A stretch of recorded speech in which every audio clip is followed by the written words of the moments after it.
welcome to another episode of All Elite with Keeks. We are doing the Revolution recap. Revolution was yesterday night, so we are recapping. So no Dynamite page, nothing today. It is Revolution and also aka Sting Night as well. I am here with a very special guest. This is my bro from Canada. My bro Andrew, but y'all know him on Twitter. You have a funny Twitter name. Yeah, it's kind of like a nod to my old Twitter name. Yeah. But I guess the way he's playing this year, he's proven me wrong. So I might have to Right. change it again. Right. And y'all know the rules of the show. Everybody treat my guests with respect, regardless of what they say, their opinion. You treat everybody with respect, or you get kicked up out of here. That is no. But he's a troll himself, so he might start trolling too. I shit post a little bit. Not gonna lie, once or twice. Hey, Mihu. But yeah. So we're gonna recap Revolution. Now I'm gonna do it a little differently. I got the inspiration from I was guest speaking on Ringside show. And the way that they did it like the main card down to the opener. So I was just like, ooh, I kind of want to try that too. And let me see if that works out for me.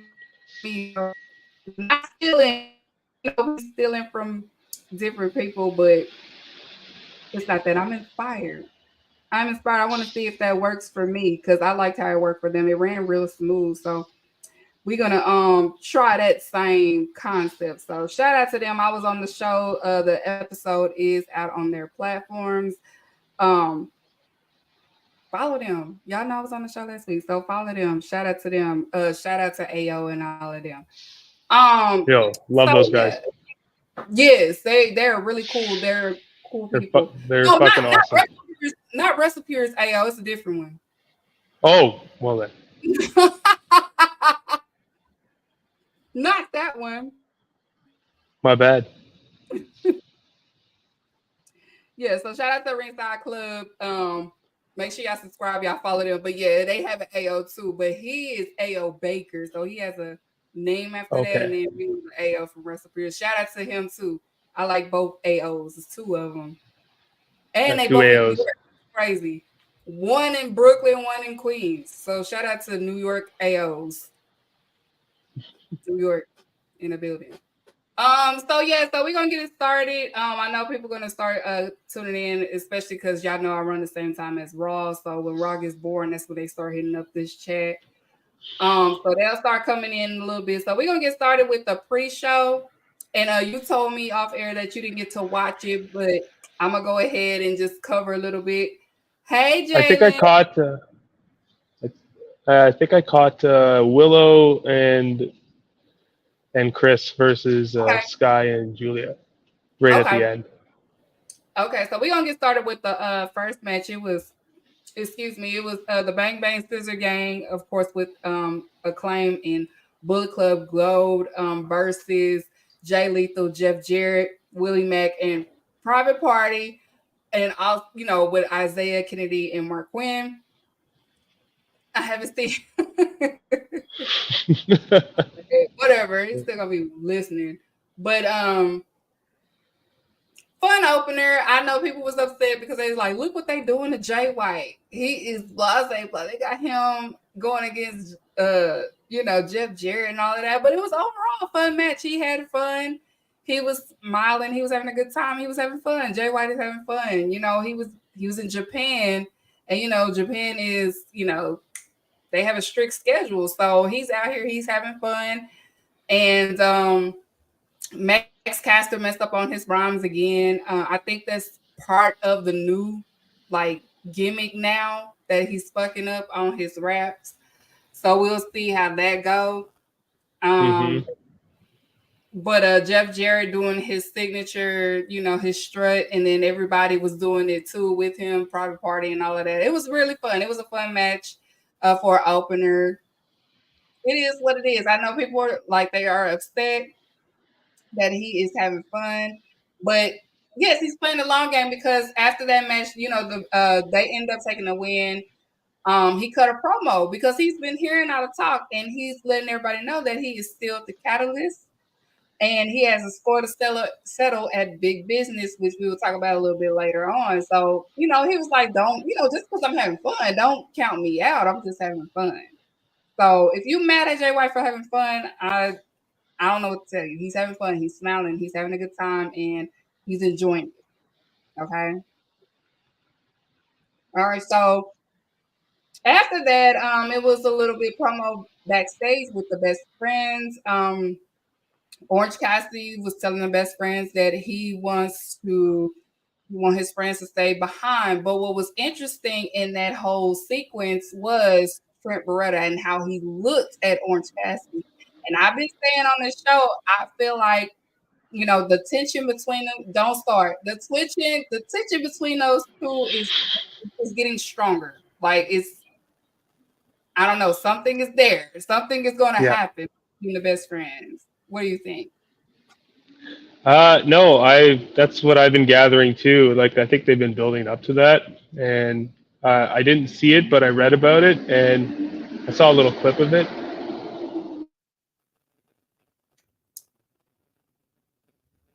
Yeah, but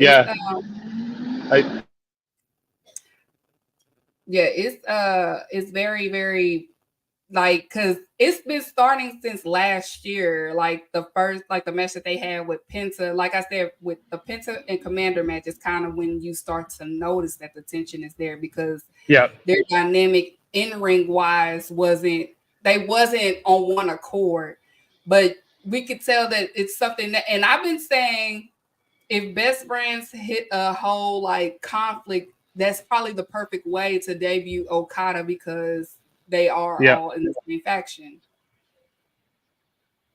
And people are going to be mad about that. Watch. Let them be mad. Just like they're mad about Orange. Yeah. And then after that, we saw a promo of Pockets returning. That was awesome. It was badass. He looked different when he has the hat on. I didn't notice him at first. I'm like, who is that? And then he started talking. I was like, oh, that's Pac. Tupac's back. And he said, Tony, you can't keep me going for long and things like that. So I'm looking forward to seeing Pocket. So many talent that it's going to be in AEW during the spring and summer. It's going to be a good time. So this is the perfect time for Pac to return. I know I was excited to see that Pac vignette, and I'm ready. I'm ready for him to come back. And then the last thing that was on the pre-card, the buy-in, it was a tag match of the women's business, as I call it. The TBS champion Julia Hart and Sky Blue versus Chris Statlander and Willow Nightingale, and of course they was with Stokely Hathaway. And it was overall a good match, but I don't know what's going on with Julia. She was getting outworked. Oh, big time.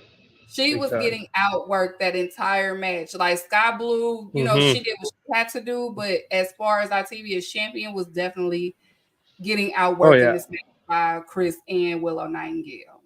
Shout out to Stokely on commentary. I can never get enough of him. Yeah, Stokely was making it even worse. And Chris Statlander and Willow Nightingale, they picked up the win. I understand Julia was injured and she's back from the injury. I don't know. Something has to give as far as like you cannot, you're the TBS champion. You can't turn it on when it's time to turn it on, turn it off when it's time to turn it off. Like keep it on at all times. Unless you want to give that belt to Willow Nightingale and we just call it a day and you could keep doing your dark character because she has a beautiful entrance. I love the entrance. As bad as it's thick. I give it that. But we need that to match in the ring too. Okay, so whatever was on your, get it together, Julia, or we're gonna start the campaign to move in the TBS Women's title to Willow. All day. I will support that campaign. Eddie James said, was it visa issues or Pac? Pac was in another injury. And then also keep in mind that he does stay in the UK. He does not stay in the States either. So injury, and he wants to go home when he wants to go home. Okay, so if you just got through in the chat, again, I'm going to do the Revolution recap a little bit differently. I'm going to start with the main event and on down, okay? Because I want to be able to help certain people because everybody cannot grasp in-ring storytelling, or they probably missed it. Because, people expect picture books out of AEW, and it just doesn't work that way in AEW. So either you catch it or you don't. And if you don't catch it, that's what I'm here for, okay? I'm here to say Johnny had 4 apples. That's what I'm here for. Okay, so the main card again, Revolution, the final match of Sting. It was Sting's final match for the AEW World Tag Team Championship. The Tornado Tag match, it was Darby Allin.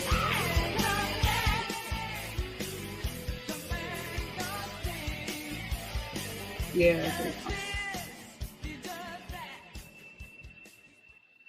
Shout out to Sting. Darby Allin and the Icon Sting versus Young Bucks, Matthew and Nicholas Jackson. Gotta call them by their those thugs. No elite slander. We don't slander the Bucks. I forgot to call them thugs. I have a gimmick to uphold, so. So this tag team, the Tornado Tag match, it was a great match to send off Sting. I did enjoy it. It was very emotional. It was some spots there, but the most spot that everybody's been talking about all day today has been Mr. Darby Allin doing what he does best. Can you run the clip? Perilously high. Darby! For the love of God, what have we seen? Matthew pulled Nicholas out in the nick of time, and look at Darby's. Look at his back. Look at the cuts. Look at the blood, my God. That Darby Allin is something else. The discourse today was a lot. Everybody was acting fake concerned about Darby Allin. We're like, we have seen Darby Allin do some crazy shit for the past 5 years. It's the man that I've seen do a fucking coffin drop into a whole empty coffin. I'm like, that's not the worst. He did that on some wood. Like, wood and sugar glass is 2 different things. But that was a crazy spot. That was crazy. It was crazy. That was absolutely crazy, and like I just hope that a certain someone from Chicago can cry me a river. Shout out to the Jack Perry reassurance all through Revolution. Jacking it. The Jackins. Yeah, shout out to the Jackins. We up. We jacking off. We up. Hey, yo, that was crazy. Hey, yo, that was crazy. Yo, for real though. Yeah. Shout out to the Jackins. And also shout out to answer Eddie James. I don't have a clue how old they are. Maybe I will Google it. Maybe Google it for us and you tell us in the comments. Okay. I don't know. But I do know Buddy right here in the red that did the Wolfpack cosplay of his dad. Is he sure he don't want to wrestle? Because the Sting Diver that he did the height was correct. It was amazing. I was like, yeah. Are you sure you don't want to wrestle? I mean, nepotism. Just think about it right now. Oh yeah, your daddy has a job for life. Right. Like you're in. Like there's no question. Right. Like exactly. And then shout out to the Bucks for super kicking Ric Flair. They got a pop, even though they was heels. They got a pop with that. That was so funny because people, like I will look the other way for that one. Why? I will allow it. One of them played college football at Kentucky. Yeah, it had. Was it the one that had the American gear on? I think it was him. That was like one of them. You could tell was obviously a football player. So, and then after the match, Sting ends up winning. He ends up going out undefeated. AEW did a really good job with AEW as far as Sting's retirement, like Sting's last run. I can give them that. They really did a great job because the last company, how they did him was kind of and AEW made up for that. So you appreciate the alternatives sometimes because for stuff like this. Wow. Who is the failure, dude? You better not say Charlotte because that's not a failure. Yeah, no, honestly, like I cannot say enough about Sting's final run in AEW. Like his body of work has been incredible. I can't think of a time he was used incorrectly. They made him look strong the entire time, all the way to the end, with him no selling the Bucks like nonstop. Like just incredible stuff. Honestly, and I said it earlier, you either go out a legend or you stick around long enough to become a parody of yourself. And Mm-hmm. Sting did the former, and a certain someone did the latter. Wow. We're not going to say who. No, I and think we all know, though. Yeah, we all know. Sting, we saw him jump off of crazy stuff. And shout out to all the younger wrestlers. Anybody that had a match against Sting, y'all did a great job protecting him when he did those crazy jumps. Absolutely. Big Bill, Young Bucks, who else had a match? Christian, like all of them did a great job protecting Sting, making sure that he, didn't land on his head crazy, didn't land on his neck. Powerhouse Hobbs, yeah, like all of them did a great job protecting Sting. So Sting had a great match last night, and I heard recently WWE Michael Cole had shout out Sting, and Pat McAfee said that it was a great match last night. So clearly he watched. So everybody watch. I mean, it's Sting. Everybody. If they didn't go, they tuned in. So shout out to Sting. He got his flowers that he so rightfully deserved. Look at that picture. Oh my god! Like the glass is like. Then you just see blood just start pouring out of the side of him, and you're like, oh no. Yeah. It's like Darby. back then on that one, like he's looking like holy shit. It's just another day at the office for Darby Allin. Yes, El Phantasmo did too. Yeah, yes, they did. They definitely protected him too. Mm-hmm. See, this is why photographers in sports are so important because they get to capture things like this. And who's to say, the AEW is already on year 5 and they'll have an extra 5 and going on. Like we need our wrestling history and we have pictures. We was there. Shout out to the photographers. Shout out to the wrestling photographers that goes to these events and capture these moments. Like, look how far Darby Allin is. Like, he want to make sure he lands on this glass, and he lands perfectly on the glass. Crazy guy. He's crazy. Drift said his body is a weapon. Like he wrestles like it is. He really does. Yeah. Kind of it's very similar to Dragunov. Yeah. Yeah. It's crazy. So I don't trust what Pat says. Okay, so moving on after that, and if you want to catch the last remarks that Sting said, it is on YouTube. They, because it was cut off mid speech because the time or whatever, but you can see the rest of it on YouTube, and all of the stars came out and congratulated him and things like that. You saw different people, even though they wasn't backstage, but they was ringside. You saw a lot of former Territory Days wrestlers. Lex Luthor, of course, was there.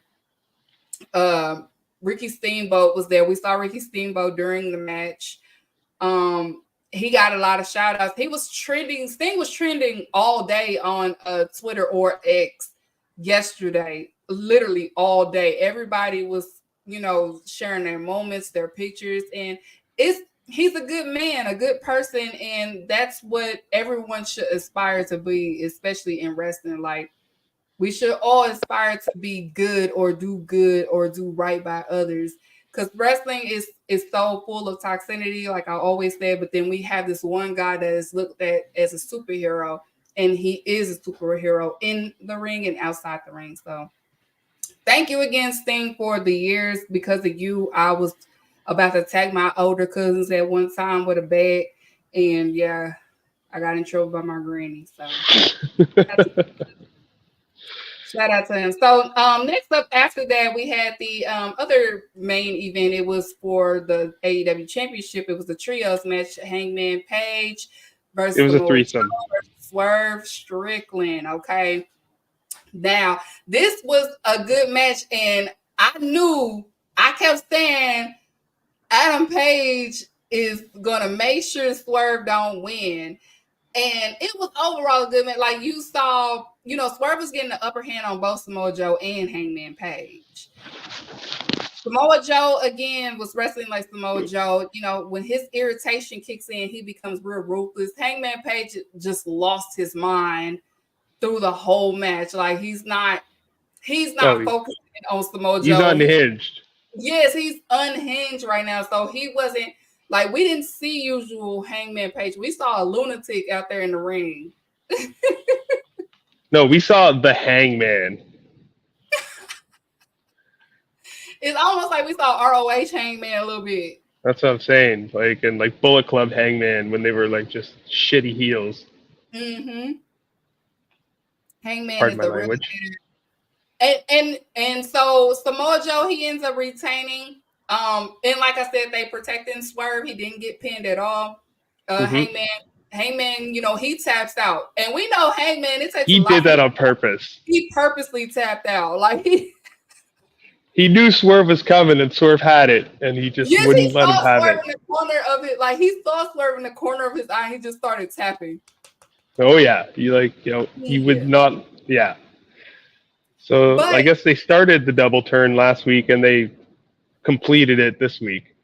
Right. And to the AEW girlies, because we love us some Hangman. To be fair, Hangman is not entirely wrong in this whole situation, because, again, Swerve did break into his house. He did try, he did do some stuff to drive Hangman to get to this point.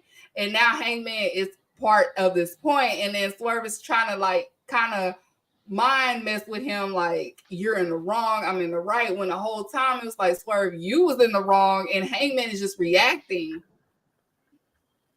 And he did drink his blood, so they obsessed with each other. It's crazy. Oh yeah. And also, like, as a father, I totally get where Hangman is coming from, because if a man did that to my infant child, like, I would probably be pretty unhinged like Hangman as well. Mm-hmm. I respect that kind of petty hate. Yeah, that was funny. Because Swerve was like this close of breaking that up, and then Hangman sees him and just like, nah. Nobody. I saw that. I'm not winning. Oh man, I was booing the TV, but at the same time, I was like, I still respect it. Right. But like I said, I knew Samoa Joe's gonna retain. It's still too early to take that belt off of him. Because we're in the Samoa Joe era, and and I always say, whoever has the championship, that is the tone of what AEW is, and we're in the tone of violence, chaos. People want their ones back. Like, we're in vengeful. It's very vengeful since Samoa Joe has been champion. It's been, in the mid card and also the top card and the top star. So that's the era that we're in. I think he's having it up until probably Double or Nothing. That's what I'm giving it. Yo, you got to ride with Joe. Yeah, you got to. So then after that, let's see. After that, I have my notes. After that, it was the AEW women's. Wait, hold on. I'm skipping one. No, No, I'm right. it was Ospreay. Yeah, it was Ospreay and my Cinnabon. Takeshita. My Cinnabon guy. It was now. I say this is one of my favorite matches that happened yesterday. Like if you're not an AEW fan, or if you are and you're into wrestling, I'm telling you, Will Ospreay, and this is their first time wrestling against each other. If I'm not, if this was their first time in that chemistry. I believe so. Takeshita was amazing. Will Ospreay is amazing. These two are definitely the future of wrestling. Future wrestling. Yeah. I feel like, Takeshita, where you find this man is phenomenal. Every time I see him, and it's like he gets better and better each time. And Will Ospreay, he looks like young Kenny Omega out there. Like curly hair Kenny, like the blonde hair Kenny, like down to his neck Kenny when he was still wearing the trunks. That's what he looked like out there. Great match. It was beautiful. Beautiful. Yeah. Oh. Yeah. Honestly, like that match was the match of the night. Yeah. Like by far. And it was incredible start to finish. They were like literally hitting each other hard. They were like matching each other. And Takeshita, you can't understate how good he is, because you watch, like he's just so crisp. Yes. And like he's so smooth, and like he's really that good. And I was saying to my friend that I think this is going to be a future world title feud in this company. Yes. Like they're both incredible. Yes. These two define what they say. You got to be elite in all elite wrestling. Yes. Right. They went out there and they did that. You have to be, if you don't got that elite in you in AEW, you just not it. That's why when people be like, why y'all happy such and such, because they didn't have that elite in them. Like, be free. Be free. You didn't have that elite in you. But sorry, you continue. No, you go ahead. Go ahead. I was gonna say, like, another like thing about that is, like, I saw the other day Lance Archer had a very good take on, like, it doesn't matter. He doesn't need to be on TV every week. He knows that when he comes on TV, he's the Murder Hawk monster, and he could beat anybody at any point. And we all believe that. And that's what being all elite is, because sometimes they gotta do some other shit that's right now like cooking more, but like it doesn't mean you can't come on and just be on just like that. Right, because if I'm not mistaken, he said in the press that he is still residing in UK. He's not moving to the States. So if we don't see him every single week, I mean, he has a lady he goes back home to, and plus he likes being in the UK. You don't want to force people to live in a country they don't want to live at, but at the end of the day, he got money to make too. So be surprised, like he probably gonna be like Pac. But Pac was kind of, I don't want to call him injury prone, but he has those injuries from time to time. So it'll probably be that same schedule. Like we'll see a lot of Will Ospreay during like the spring, summer, and then around the fall, that's when he's out, and then he'll come back, something like that. So don't be feeling away if he's not there like you want him to be. And then also, like I had said with this match, now we are all irritated with Don Callis. Okay, I get it. Don Callis he was entertaining though when he was commentating this match. When he was commentating the match, though, I can't lie on that. He usually is. Yes, he was funny. He was just like, because the crowd was like, Will Ospreay. He's like, Takeshita, Will Ospreay. Yes, girl, you hear the crowd? They're riding up for both people, and I'm just like, no, they're not. Okay, whatever. But we know this is possibly leading to a conflict between Kyle Fletcher and Will Ospreay. Absolutely. Like, they're on one accord right now. But if you don't know, Kyle Fletcher is just as good as Will Ospreay. They're both young, especially Kyle Fletcher. He's young. So it's going to be conflict in Aussie Open because I feel like Kyle Fletcher is going to be more consumed with Don Callis. Like he wants to be a man of his own. Yeah. No, And absolutely. they're on Wednesday.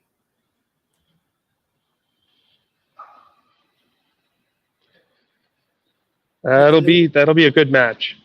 Yes. Yeah, I because Kyle Fletcher's already ROH TV champion. And he has a feud with Ethan Page or whatever like that. But as far as AEW, I feel like the story with the Gun Cows, because they got to move directions with it because people are losing interest with it. But now that Will Ospreay is here, they can go ahead and push forward with this conflict between Kyle Fletcher and Will Ospreay. And I feel like it will be a good, story. If people are into stories, it's going to be a good match as well because, Kyle Fletcher's partner, he's still injured and I don't know when he's going to return. I was just about to ask about Mark Davis. Do we know when he's due back? We still don't know when Mark Davis is coming back. But yeah, so I can see it'll be a Kyle Fletcher, Will Ospreay conflict going on between the Don Callis family. And I feel like Kyle Fletcher will lead more into Don Callis and Don Callis will be Kyle Fletcher's manager. It'll probably be the same type of story with Kenny Omega or what they were supposed to do, but they're just going to have, instead of Kenny Omega, it'll be Will Ospreay taking that part. Yeah. So that's just me. If you into the stories, I had to, if Johnny. I'm into stories all the time. I'm always fantasy booking. Right. And so after that, it was the AEW Women's World Championship match. It was Timeless Toni Storm versus Deonna Purrazzo. Toni Storm trolled everybody. She had Mariah May come out in her old gear that was really cool because I really thought it was Toni Storm. I was like, oh, Toni Storm she is coming back on the original. But she trolled everybody. It was Mariah May. And then Toni came out with her, the black and white, her whole thing. But it was a good women's match. I did enjoy this women's business. They gave them a lot of time. And even though, yes, it was the only one in the main card, but it still delivered. Toni Storm, she ends up retaining. I knew that they wasn't going to give it to Deonna right away. They probably have plans for Deonna. I probably see Deonna more in the TBS Championship lineup now, since she already went against Toni Storm. I could see her taking that title. If not, they don't put it on Willow Nightingale, which they should. But yeah, I see her more in the mid card, being like the top face in that mid card division for women's business. Yeah. Well, first of all, I think that title is going one place, and we're going to find out at Big Business. Yeah. But also, I thought it was a very good match as well. It was awesome. And Luther, goddamn you. I can't believe Luther made the difference in a world title match. That's crazy. He really did. This act that he's doing, it works for him. It does. It really does. Shout out to Luther for that one. Right. He was wrestling. If you don't know, he was wrestling around 2019 AEW. So that's probably why a lot. Oh yeah, no, I'm familiar with Luther and like his affiliation with DPW and all that. Yeah. Yeah. No, it's good. But that's crazy. The only thing I thought it was tough because it was really tough to place where you want to put that match on a card like that, Yes. And they had to follow, if I'm not mistaken, it was either the 8-man or it was Danielson Kingston. No, it was Orange Cassidy's match. Oh, it was Orange Cassidy. Okay. Yeah, it was perfect because it was before. It was okay. Takeshita. Okay, I misinterpreted that. Right, I was just like, whatever they do not have that match right after Will Ospreay. Yeah, All no, I was saying, like, do not have that match right after Will Ospreay. Have it at least before, and they did a good job. that's true. That was a good placement for them. No shade to women's business, but we already know how society is with regards to women's wrestling. Like, if you have, and everybody looking forward to a certain banger, and then the banger happens, and then the women is right afterwards, it loses interest just like that. It's tough. It's very It's tough. tough. You gotta have it Yeah. before.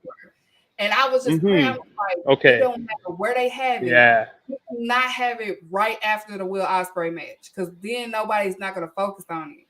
And they did it perfectly this time. They listened. Yeah. They listened. All right. So after that, we had you know what? I was wrong. It was after we had the Blackpool Comeback Club versus FTR. So that was a good place. Oh, okay. That's what I was. Okay, that's the one that came before, and like that was a crazy match, especially the finish. Look, I was for the finish. I love that they got choked out. Yeah. The last 5 minutes of that match were actually just incredible. Incredible storytelling. Because the beginning of it was, I'm not going to lie to you, it did get boring and it did get rough. And it wasn't even on BCC end. It's obviously on FCR's end, because when FCR, they try to be like Bret Hart when it comes to the in-ring wrestling. And so they go with that approach against every single body. And it doesn't work with every single body, as you could tell. John Moxley and Claudio, yes, they can do strong style, but they are brawlers too. Like they do both. They are hard hitting. So they coming in on this whole honor type wrestling style, and they are the faces. Like John Moxley and Claudio is not about to wrestle y'all with honor. Oh, he's gonna bite you. Right. They're trying to wrestle with honor against two reckless people. Like, no, it's not gonna work. So, as you said, like the last 5 minutes of that match, it picked up where it needed to, because it was losing me at first. I was just like, oh, this match here is killing me. It's because FTR, they gotta go in 20 minutes. They always gotta wrestle 20 minutes. And Dax is bleeding. Moxley didn't bleed. They choked them out. They choked them out. And I was surprised FTR took the loss, because they never want to lose against people, and of course they had to, because Cash Wheeler got legal problems. And so no, I think like that finish, because of how cool it was, I think they were probably like, you know what, like we'll put our shoulders to the mat, or we'll tap out, or just go out, and because like there were so many sequences where like they hit the big rig and I thought that was it, and then obviously that got broken up, and then when Moxley had the bulldog choke in, like after they changed finishers, reversing, and Moxley had the bulldog choke in, and you saw Cash coming in, and just when you thought he was going to get there, like Big Swiss comes in and slaps him on and pulls him away just masterfully. Like there's another guy who's just incredible all around. Like he's just so crisp and so smooth. Like Claudio, like just an absolute specimen. And that finish was incredible. yes, it was seeing them get choked out. It was like pleasure to me. I was like, yes. Oh yeah. The hater in me loved it too. Somebody hit that doesn't work for me, brother, on them. Because at the end of the day, when it comes to Tony Moxley, FTR, okay, whatever, Moxley wants to do this, okay, we're going with what Moxley wants to do. Oh, always. So shout out to BCC. We'll see where it takes off from here, but I feel like they'll be part of the tag team division. Because we do have that tag team tournament coming up. They didn't say if it will be 8 men or 16 tag, but I feel like they're going to be in that tournament. Yeah. Maybe BCC gets some tag team gold. I would love to see that, especially those two. Yeah. Or they could like freebird it between like the 3 of them or 4 of them. Mm-hmm. I wouldn't hate that at all if they just like defended it as a faction. or they did that with the trios, either or. Like, I think they need to get either like tag team or trios gold. Yeah, because It'd we be a don't lot know. of fun. Because Wheeler Yuta is still out on an injury, so we don't know when he's back. So far we have Danielson, Claudio, and Moxley. But you never know. That would be a great trios. Right, and you never know because Danielson been hinting that he wants Daniel Garcia, so maybe that is something too. They end up shipping off Wheeler to get Daniel Garcia. I need it. And then Wheeler has no choice but to go back to the best friends.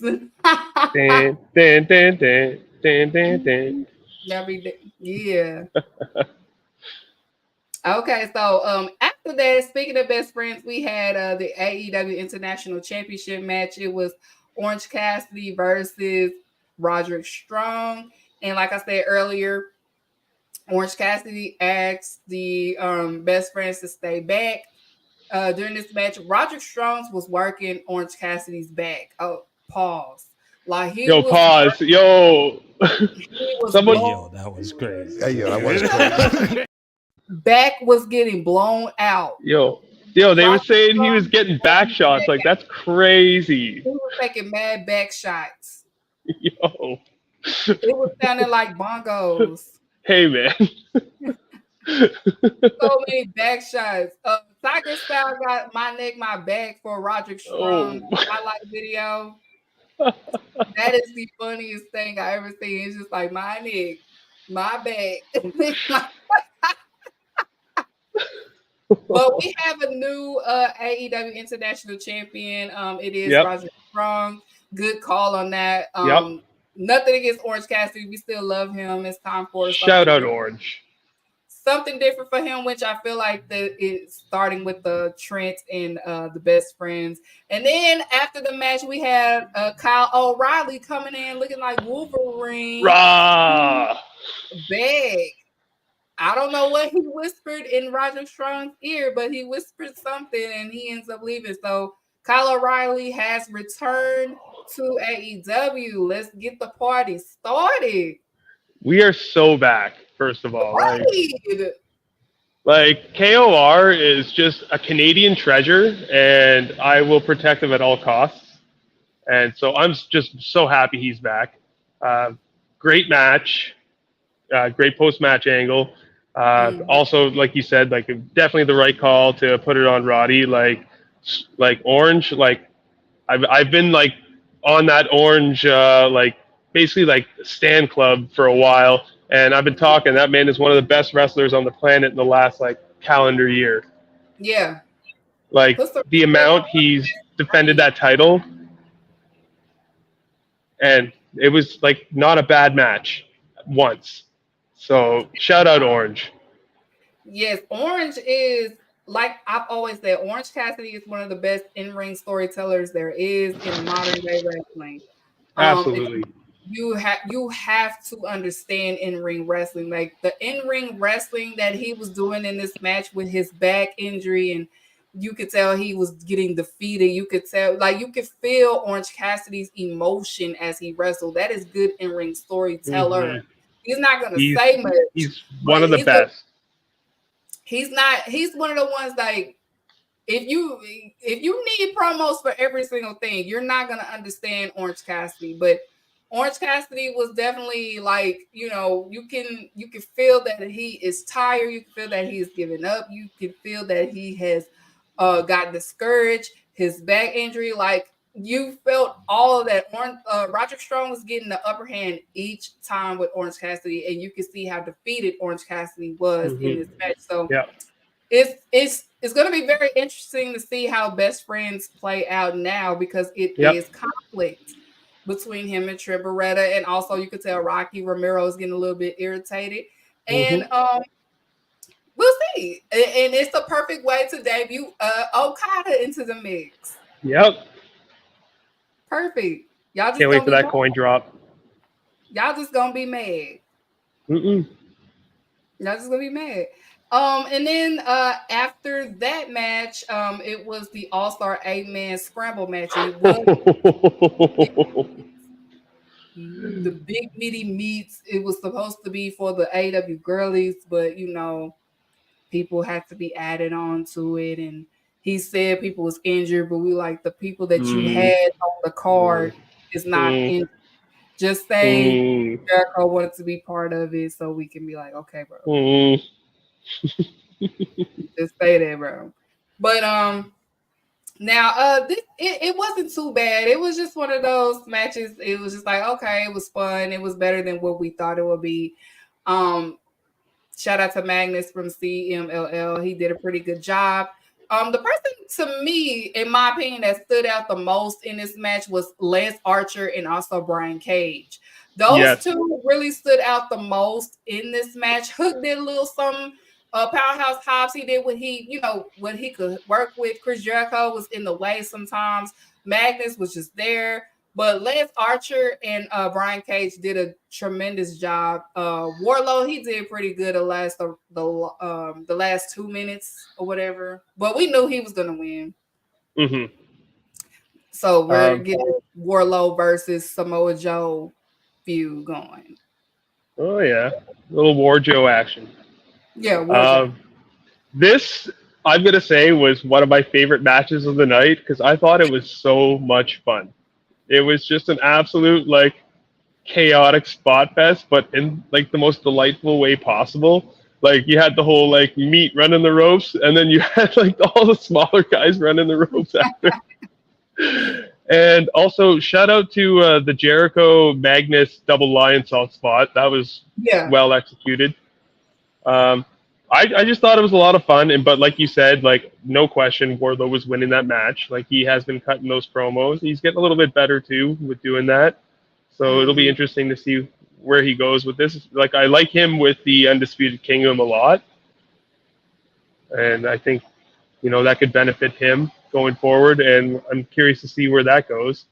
And also, like you said, Lance Archer and Brian Cage, absolutely, they stood out the most.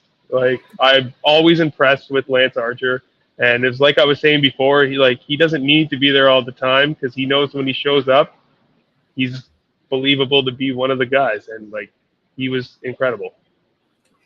If you miss when he was that guy, y'all probably 10, 15 years too late. Okay, he's been at this thing for a long time, and he said recently he's just comfortable with what he's doing. He's working. He gets to work his schedule. He doesn't have to wrestle so much because he was in Japan. So he's just chilling. He's there to beat people up. What you need me to do? Okay. But if I would like to see Lance Archer, and I loved when he was paired up with the Righteous because it works. Hey, Lyric, I love when he paired with them. So do something with them or something. They don't have to be a trio champion. Just make them a little faction like that. Just make them his boys or something like that. You can put Lance Archer still in the storyline or something like that, and he doesn't have to necessarily have the gold because he's still going to be him regardless. Mm-hmm. So, and Dante Martin did a bad spot. They called it the top. A couple of them. Yeah, he did. Yeah, Dante, I don't know what was going on with you, bro, but I don't know. I got scared. Yeah. But they called what he did over the rope the top dollar. They called that the top dollar when he whatever. Yeah, Dante, I don't know what that was. Bro, this ain't you. Oh. Here's the I'm not gonna beat nobody up. My back be hurting. Yeah, so yo, beat up King of the North for me, will you? Yeah, I think he was going absolutely too fast. He was getting a little bit excited or something. I think he had to remember that you're not in this match with a bunch of high flyers. I was literally saying sometimes you got to slow it down. Right. The only high flyer that was there was Magnus, and he was barely doing it because he could read. He was just like, these people can't do what I do, so I'll do a little bit. And then Hook, Hook did a good job trying to save Dante. Yeah. Yep. Hook ran in that last minute oh, bro. You know, he Shout was out like, Hook though. right. Hook was like, oh shit, bro. That was crazy. Yeah, I hate to see it. It's okay, Dante. It happens to Yo, the best people. You know, you fucked up one time. It was just once. It's okay. It's yeah, not the end of he's the still world. sick. Still big Yeah, Dante fan. yeah. Just I guess next time just jump a little higher because that's what Yeah. it was. I don't know if he tripped over something. I don't know what that was. I'm just like, that's not. He usually Man, jump highest. I saw the foot hit the ropes and I was like, oh no. Right. I was like, oh no. Not, But they not, not, caught him. They caught him. not like this. Not like this, as JR was saying. They caught him though, so it was good. I was like, whew. And then he did it again. But yeah, no. Just yeah, he gets a pass. He gets a pass inside, but I was laughing at Hook because Hook did run like, oh shit, bro. I was just worried. That's all. Yeah. Well, as soon as like the toe hit the rope, I was like, oh, it's about to go bad. Yeah. But shout out to Brian. Okay, and after that that happened, it was the Continental Crown Championship match. It was Eddie Kingston versus the American Dragon, Bryan Danielson. Very, very it was a heated match from beginning to end. So much chops. It was incredible. Chops, so much chops. Like Danielson chest was red. Eddie Kingston was just on his crazy shit. Bryan Danielson is 0 for 3 at Revolution. He is on a getting defeated streak when it comes to Revolution. Revolution is not on Danielson's side for some reason. He's just Gage is not going to like that. I'm just saying. Danielson has been not hitting the ball out of the park at Revolution. He has been taking L's at Revolution. He did it last year. He did it the year before. So I don't know. But shout out to I don't know, bro. But shout out to Eddie Kingston with the win, and he finally shook his hand at the end. So it's interesting to see how Bryan Danielson and Eddie Kingston will end up being. I don't know if Claudio will like that. I thought that was a fantastic match and a very good piece of storytelling as well, from like start to finish. And like Eddie proved that, like, you know, he can hang, like he can go toe to toe with the best. And like I can't say this enough, and I know a lot of people agree. Like Eddie Kingston is probably one of the most relatable like wrestlers, superstars like on the planet. And like it's really hard to root against him, and to see him like get this big win. And to like be in this spot right now, like it's just been amazing, and you can tell how much he loves it and how much he's enjoying it. Yeah. And you know, shout out Danielson because he's so unselfish, and he obviously sees that, and he knows like how to do good business, and he sees like how much the crowd is behind Eddie, and he relishes in playing like that like, you know, that heel role in matches. Like I love heel Danielson in matches because he's so vicious. And yeah, no, great match. Like really got like the ball rolling for pace on that show. It was crazy. And then the opener yesterday, it was the TNT Championship match. It was the Patriarch Christian Cage versus Daniel Garcia, and of course Christian Cage came out there with Nick Wayne and Mother Wayne and Kill Switch.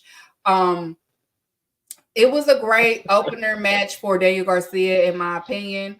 It's looking like they are definitely either, you know, starting to trust him with these main cards and believing in him.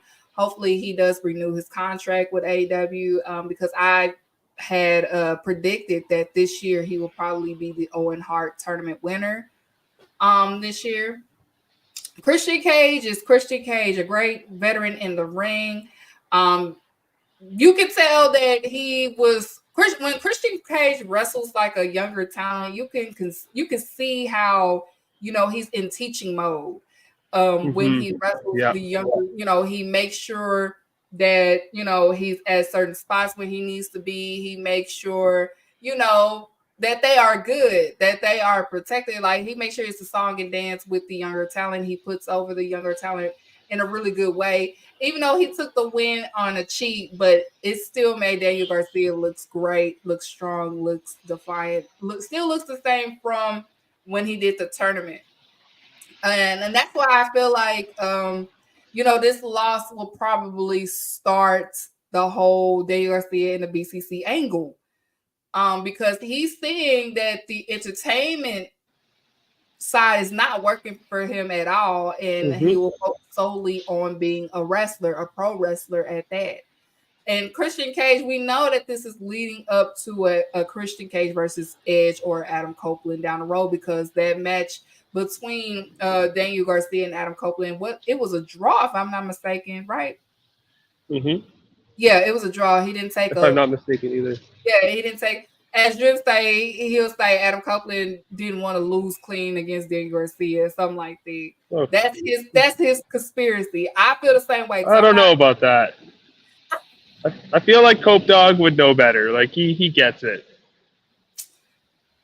And like I remember I used to listen to the EC pod, and they used to like really talk about the other things that were going on in wrestling outside of WWE, and like they were very excited about the future, and like I feel like they're really excited to be. Both of those guys are excited to be at the spot. Christian, like he's incredible. This is the best run of his career, and I love like the whole like patriarchy. He's got Mother Wayne in his stable. This is just fantastic stuff. And like shout out Daniel Garcia though. Like I've been a big fan of his for a very long time. I remember his debut match like with 2.0 in that trios match, and I was watching like, who is this guy, Red Death? Like, because I wasn't familiar with this game, and I'm like, wow, this guy's great. And I was talking with Adam and Backup Hangman, and we were like, I was like, who is this guy? And like Backup was like, tell me, well, Ibu, I guess. I still call him Backup Hangman. He's Ibu now. Yeah, he's Ibu. Yeah. But he was like telling me, he's like, listen, man, this kid is good. And from then on, like, huge fan of Daniel Garcia. And it's really great to see him in this spot. Like, and he's finally getting that time. And I think, like you said, like the BCC angle is right around the corner. And, like, that'll be great. Yeah. Yeah, so if you're just coming in, yes, I started everything from the main card on down, because y'all probably be like, what is she doing? But I was just doing something a little differently to analyze and recap Revolution. It's so many stories that happen at Revolution, like we went over, like the JY and BCC. I mean, not BCC, but the Bullet Club Gold and the Acclaim. There's something brewing in there. Jay White has a match at Big Business against Darby Allin. So I'm looking forward to seeing a Darby Allin without Sting, because will Darby start being a little bit in despair, or is he going to be the pillar he once was before Sting came to AEW? So that will definitely be interesting on both parts, because Jay White, he's heard talk, he's hearing all the online discourse in regards to him. And, Darby Allin is a good person, a good wrestler to help put that, that prestige back in that person. He did it for Samoa Joe. He did it for the TNT Championship. He's very reliant and a go-to. So that will be a good match between Jay White and Darby. And you have to remember as well, Darby Allin cost Jay White the chance to get the TNT Championship before. So, Jay White said in that promo, he has a score to settle with somebody. So it's clearly it could be Darby Allin. They could redo that and make something of that for Jay White, so people could shut up about, Jay White has this, they didn't do this and this and this. And like I said online, I don't know, y'all have a revisionist history because y'all are so used to instant gratification when it comes to wrestling.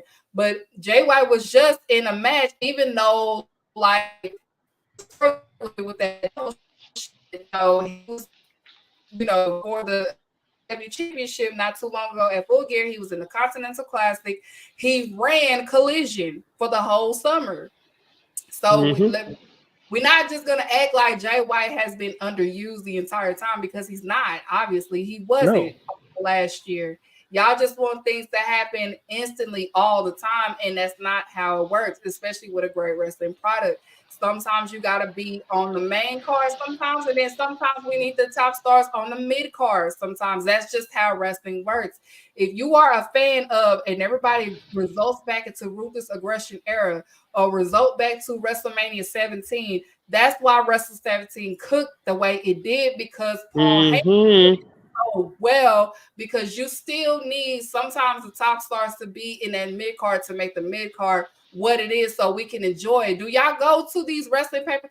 The reason why y'all people always say now WWE pay-per-views are boring, because they don't put the same emphasis on the mid card as they do the top card, and you do not want that. You want to make sure everything is about balance.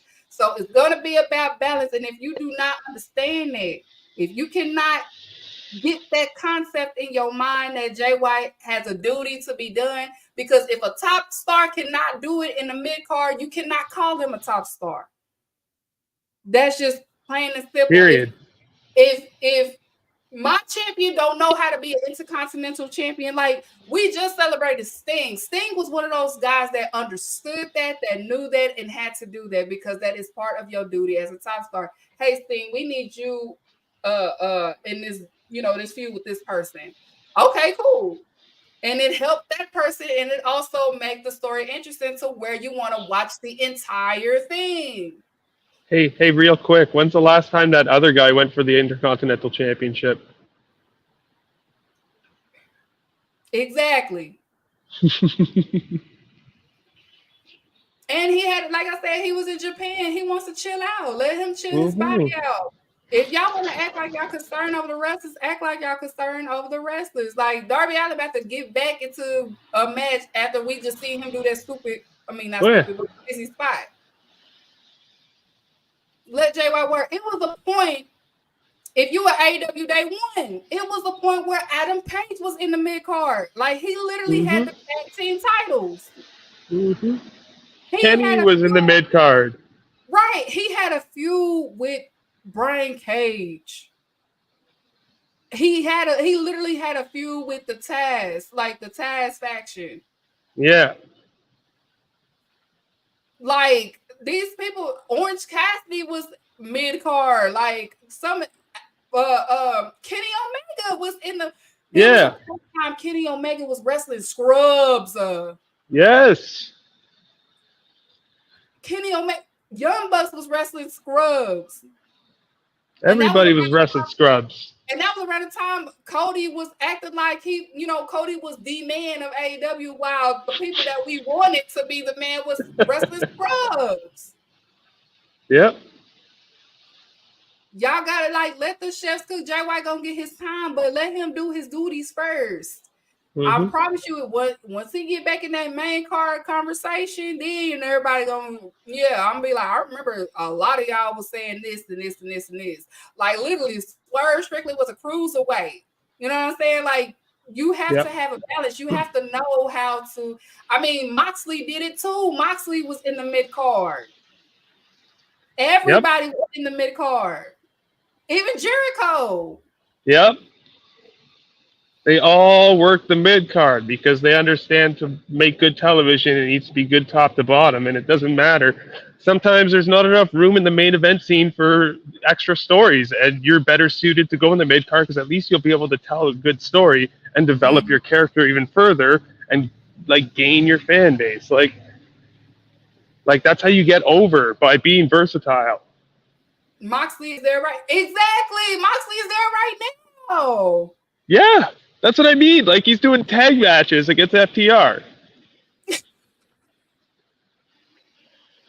Like, there can only be one where, like, if we had it our way, yes, I would love to see this and this and this. But you have to, it's called a rotation for a reason. Everybody has, next man up. Wrestling is teamwork. Next man up. You have to learn how to be a lettuce and tomato sometime and not the meat. Like, you have to learn to do that. Jay White has no problem doing that. Jay White came from ROH. He came from these places. What you think they had him doing when he was at Impact? I feel like none of these day ones like care about that because that's what their whole career has been because they never started off at the Fed. They weren't You with know? us in the trenches. They wasn't. They was not with us in the day one stuff. They did not see. Like literally, Jay White was in Impact doing what? Yeah. Hanging out with Doing Chris the Bay. same thing that y'all crying about right now. No, man. Jay White's where he needs to be right now because it's a very deep roster, very deep main card, main event scene. And he knows that at some point he's going to get rotated in if he keeps up the good work he's doing right now. He's been getting over with like people who weren't familiar with this game before. And like you just got to give it time. You got to be patient and let it play out. Like literally, Chris Statlander is doing mid-card stuff. Like who else we seen do shoot? Darby Allin had to do some mid-card stuff. If you don't know how to do no mid-card stuff, how could you be trusted to stay in the top card? Like that just shows how selfish you are. Like we trying to break certain curves, certain trends, and you cannot break no trend if you are willing. Like that's why we having a difficult time with Miro because Miro refused to job to certain people. We don't need that mentality. That we don't need that. No, get that shit out of here. Like, it's always next man up with AEW, and everyone's on the same team because they're trying to grow this company. And, like, the people who are on board with that are what make it so much better.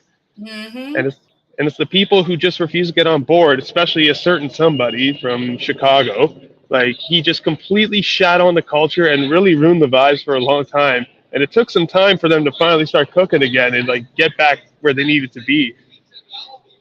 Yeah. And that's So, why, if that was the case, if we didn't have top stars to know how to be mid cards, if that's the case, Kenny Omega being injured would have hurt tremendously. It hurt, but it didn't hurt in a major way because we still had young talent. Okay, Kenny Omega's out. Guess who can fill this? Will Ospreay. Young Bucks barely in here. Okay, that's why they're trying to build Private Party and Top Flight as this next tag team rivalry. So that way you don't have to always rely on the FTRs and all these other people. They're trying to build these young. It's about building these young stars. Ricky Starks can go, Malachi can go, Miro can go. Yep. If you don't want to be there, it's time for you to go. Y'all, like That's it. Go hang out with Cody and finish the story. If you do not want to be there, it's time for you to go. I mean, Malachi, he has to stay because he signed a contract. Better start speaking elite, pal. Yeah, he's up. They talking about he got to let go. Like, no, I guess what's in his contract that he signed this time is just like, bro, you have to do your 3 years. Yep. You signed this.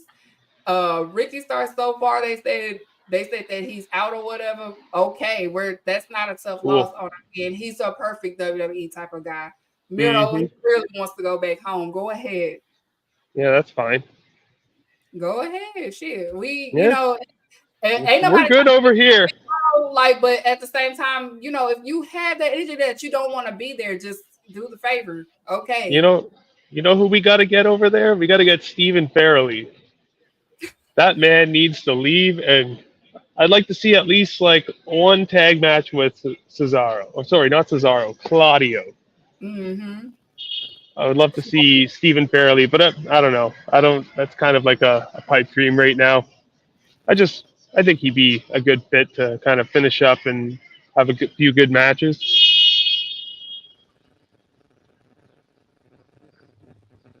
The dynasty.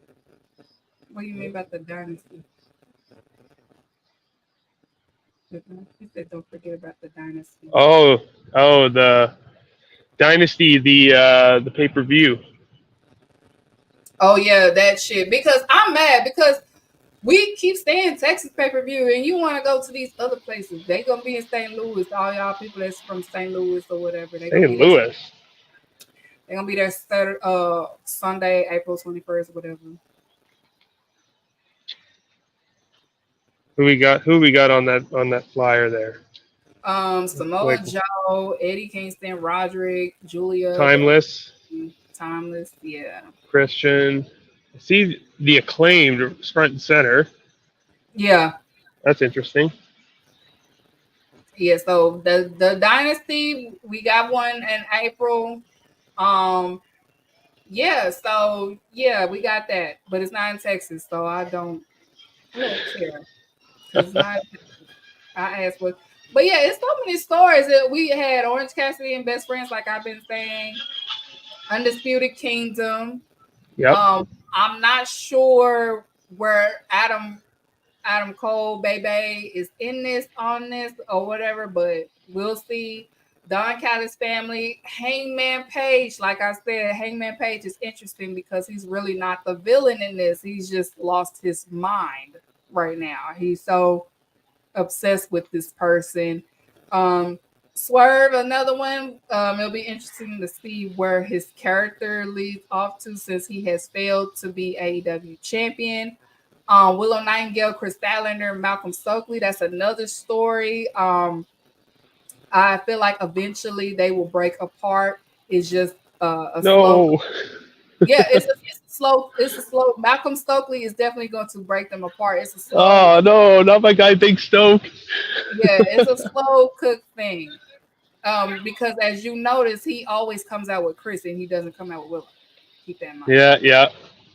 And then, of course, Darby Allin. We'll see how, Sting leaving will impact Darby. I feel like it's going to be something with that. So it's some good stories going on to all the people that are into stories, that don't understand the stories, or, you're not able to keep up because everything is so fast paced when it comes to AEW, especially because they do a lot of their stories in ring than they do outside the ring. But those are so far some stories that is brewing. Again, Okada is coming to AEW. They could throw Okada in the best friends mix because that's a story within itself. Y'all just gonna have to be mad. He's gonna come in. Ospreay. Yeah, this chaos, y'all stop fighting. Such and such. That's a perfect way to debut Okada. I think so. The Don Callis family feud, like I said, it will be Kyle Fletcher and Will Ospreay. I feel like that's going to be the main conflict. Yes, they having a story. Yes, they're facing each other in Dynamite, but it's going to add on to that. They're probably going to test that out. What do you see happening with? That's going to be a mixed tag. It's going to be Saraya and her brother versus Ruby Soho and Cool Daddy Ag. I don't think that's pay-per-view worthy. They'll probably do Dynamite or Collision. So that's still a story to keep up with, especially to all the stories. I think they did a good job with the Ruby and Cool Hand kind of like love story. Like they're doing it very tastefully, and it's almost like very cute and endearing. To see them like kind of come together, like they make it seem like it's like real genuine feelings. Like yeah. But it's real. Yeah. Yeah, that's I didn't know that until I saw it. I'm like, oh, they together. Oh, okay, that's cute. That's a cute little couple. Like when she came up and tugged his jacket and said, like, pick me up next week, Cool Hand. Yeah. But yeah, Eddie, I don't think that's pay-per-view worthy. No. I think it will be either on Dynamite Collision, like their final. Is Saraya brother good? I've seen a few of his matches when he was in ROH. He's not bad. I see the potential. The potential is there. It's definitely there. But yeah, he's very solid. He's not bad, and he's not Ospreay level good. He's good, but it's adjustable. But I do see potential in him. But yeah, so that is the Revolution recap. Did you have a favorite match on the Revolution card before we get out of here? Yep. Obviously, Ospreay Takeshita. Like that match was incredible. Might be a match of the year candidate. Mm-hmm. It was incredible. Like both guys like came in and they wanted to like put a stamp and like show what they were about. Like their first time together, their first big match, and wow, did it ever deliver? Like Takeshita is every bit as good as they say he is. Yeah. And Ospreay, we already knew. But yeah, this was the best match. Special shout out to the 8-man match. Like that was just so much fun. I think that was the match I had the most fun watching, just because of how hilarious and chaotic it was. Because wrestling, you're not supposed to take it too seriously sometimes, and it's really cool when they have fun with it like that. Yeah, I am a firm believer in make sure you have fun, and that definitely was a fun match. Mine is of course, it was Will Ospreay and Takeshita. I love that match. I had rewatched it today at work, but also a special match was of course Sting's final match for the AEW Yes. World Tag Team Yes. Championship. Darby Allin and Sting versus Young Bucks. This is why, again, Sting chose the Young Bucks to have his last match with. As you can see, Young Bucks did a great job with the counters. They're entertaining. They were being heels. They protected, Darby. They protected Sting. And it was very enjoyable. It didn't go too long. And of course, it was extras that happened, but it was part of the story. It was meaningful to the match. They super kicked Ric Flair. They did attack Ricky Steamboat and things like that. So Yeah. definitely a great match. And then the Sons was involved. They both did the Stinger Strikers, and they dressed as their father. And he deserved the send off, right? The thank you Sting cheers from the crowd and everything like that. So Thank you, Sting. they should progress some stories on Rampage instead of random matches. Actually, they do. They have been doing that. Yep. You just have to make sure you pay attention. Yeah. If you missed one Rampage episode, that's just on you. But they have been doing that on Rampage as well as Collision, and also random matches is what makes AEW AEW. Everything doesn't have to make sense. Sometimes they do these matches just to see, okay, they work really good together, so we're going to make a storyline out of that. That's what wrestling is about. That's the territory days of booking, if you don't know your wrestling history. That's why I love Tony, because sometimes he's just like, you know what, I'm going to let them cook tonight and see what they do. Mm-hmm. Yeah, so there is no right or wrong way of booking. Some people have their different styles of booking. But if you're from the South, you should know that is the Southern way of booking. Sometimes they randomly put people together, and then if they like how that match turned out, then expect to see a storyline out of it. You don't know how certain people interact in the match if they just don't have matches together. That was the whole point of AEW, is of one big fantasy booking of what we always want to see certain stars face each other. That has been like the seed, if you were day one, because that's how it's always been. We in 2021 AEW now. Yeah. Then you know that. No shade to you, Nudie, but you can't say things like that if you ain't tuning in every Friday, because they have been doing that for the past 4 years.